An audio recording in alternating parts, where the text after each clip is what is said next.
It's been a month since our baby girl arrived.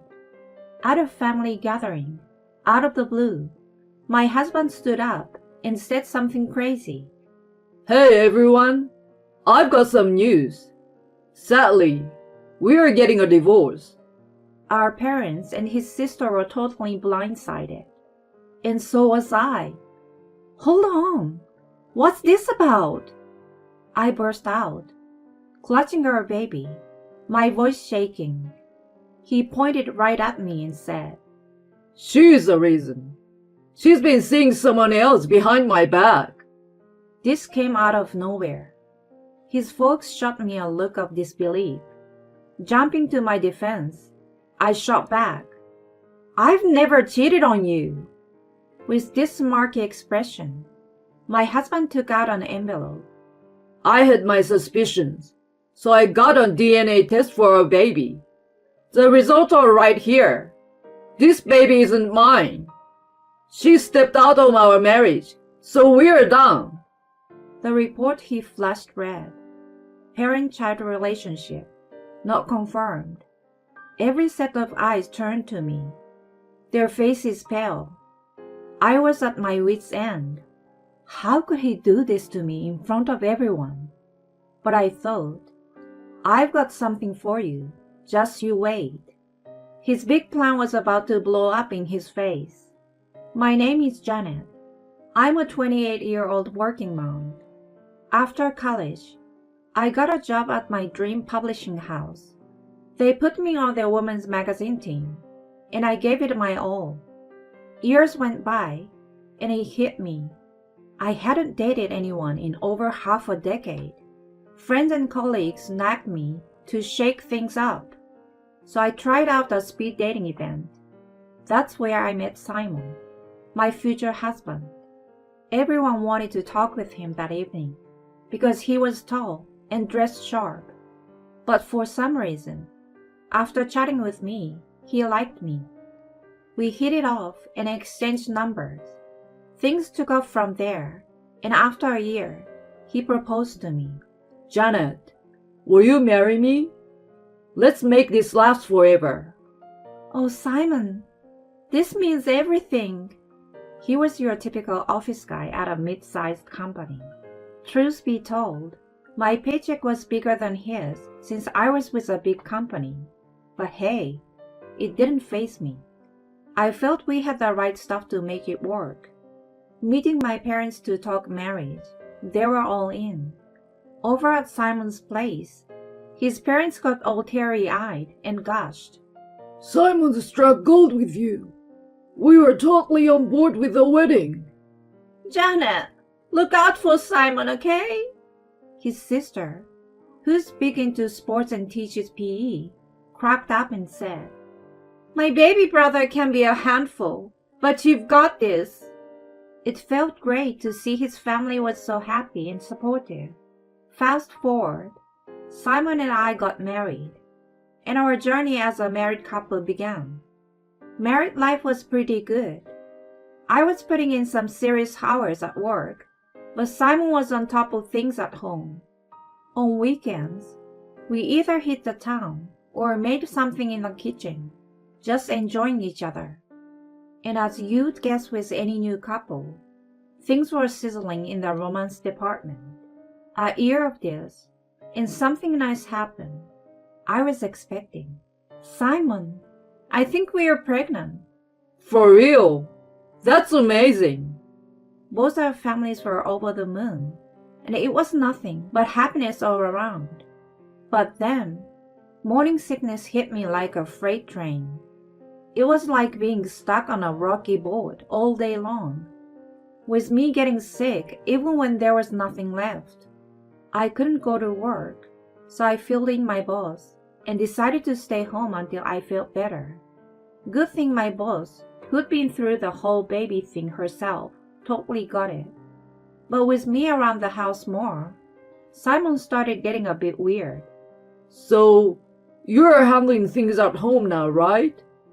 I've always thought housework was such a drag. Well, I will do my best, but this morning sickness is no joke. I need your support like before. What? You're not working or handling chores? Isn't that a bit much? His words caught me off guard. Don't you see? I'm pregnant with our child. It's not like I want to feel like this. I just wish you'd get it. Okay. I hear you. But it feels like you're using the pregnancy as a free pass for everything. The way he brushed me off made me uneasy. From then on, while Simon did chores, if I nagged him, he didn't seem to care about how I was feeling and just kept on with his usual routine. In fact, he was even more vocal about his dislike for housework, and even with my relentless morning sickness, he still expected intimacy like nothing had changed. Hey Janet, how about tonight? I can't. The morning sickness is killing me. All right, got it. He turned away, clearly frustrated. I thought he'd be there for me during the pregnancy, but the reality was a real letdown. As days turned into weeks, and my morning sickness faded, Simon started coming home later and seemed more distant. He didn't check in on me much, and I felt more and more uneasy. But with everything I was going through, confronting him wasn't on my radar. Then, when I was nearly due, I saw something after a hospital visit that made my heart drop. Heading out to shop for baby stuff, I caught sight of Simon on a busy sidewalk. Right next to him was a young blonde woman, and they seemed close. Maybe it was a gut feeling. I couldn't shake the thought that they were more than friends. I lost them in the crowd, and my mood for shopping evaporated. I just headed home. Waiting for me was a text from Simon. Got held up at work again. Had he been distanced because of her? But the idea of him stepping out, especially with me being pregnant, seemed wild. Even though I was torn up inside, confronting him didn't feel right. Still, I couldn't ignore my doubts. So I dug into my pre-marriage savings and hired a private eye to tell my husband. With my due date only 2 weeks away, time was ticking. Then, 2 days out from the due date, I felt the first labor pains. I timed them, about 20 minutes apart. I thought I was going into labor, so I quickly contacted Simon to let him know that it seemed like the contractions had started. When I called the hospital, they said to come in when they were 10 minutes apart. Terrified and in pain, I kept texting Simon, begging him to get home, but nothing. When the contractions got closer, I dialed his number.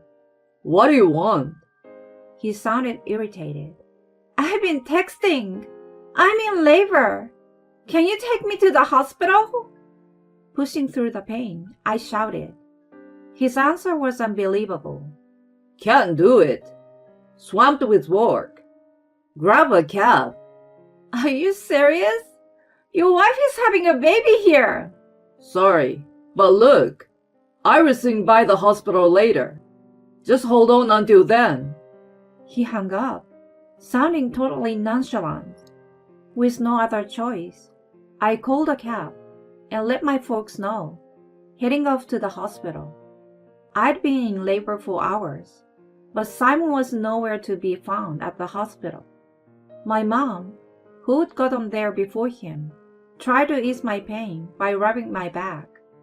I shifted painfully onto the delivery bed, and an hour later, through immense pain, our baby was born.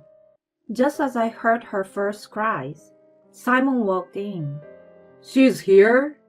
Janet, I'm so sorry I missed it. The way he overdid his apology in front of my folks really got to me. But right after delivering, I was too wiped out to give him a piece of my mind. I watched, still feeling weak, as he acted all fatherly, holding our little girl. A couple of days later, Simon's family dropped by. Janet, you did amazing. How are you holding up? His mom asked, showing genuine concern, while his sister gifted us something for the baby. His dad looked pretty proud, saying, Whoa, doesn't she look like Simon as a baby? Simon, though, looked conflicted. We named our baby girl Tina. After I was discharged, Simon drove us home, and I was met with a messy house. Dirty clothes everywhere, and a sink full of dishes. Simon, why didn't you clean up? I bursted out, but all he did was shrug. Figured you'd handle it when you got back. I just had a baby, and I'm still healing, and I have to take care of her. He just looked annoyed and said, Whatever, I'm out of here. On a Sunday? Where to? Work. I won't be back till late. He took off, leaving me stunned with Tina in my arms. His routine stayed the same. He would come home only to crash, never helping with Tina. I was on my own for everything: feeding, bathing, bedtime. A few days into this routine, I got a call from a detective with some info to share. Since I couldn't really get around, I asked her to come over. The evidence she showed me was shocking. How could he pull something like this during my pregnancy?